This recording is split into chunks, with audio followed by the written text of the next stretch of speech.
But first this morning, federal government getting back up and running right now this morning. That's after the House passed a government funding bill with 6 Democrats joining all but 2 Republicans in voting yes on that. President Trump signed the bill overnight, ending that record 43-day-long shutdown, though questions remain today over how long it's going to take to get things back to normal.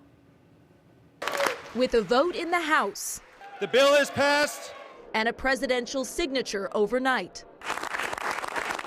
The longest government shutdown in U.S. history is now over. The federal government will now resume normal operations. Furloughed federal workers getting back on the job today after 43 days. They and those who worked without pay waiting to hear when their back pay checks will arrive.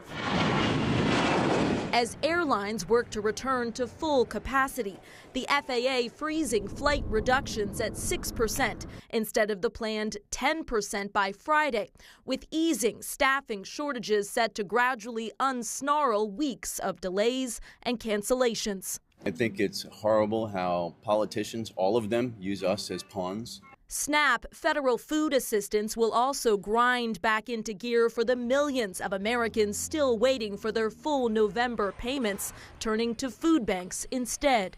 Massive increases in families needing our assistance. As the consequences unwind, the two parties pointing blame at each other.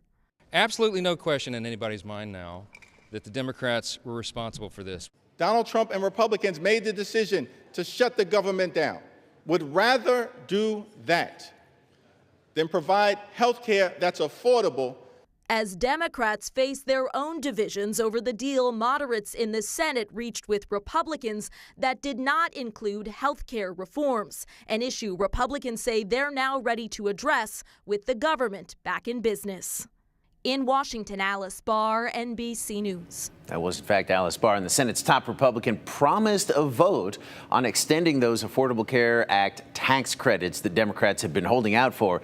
But Republicans largely oppose those. President Trump again floated an idea of giving money directly to Americans instead for their health care, though there are no real details on how that would work. And the clock is ticking until government funding expires again.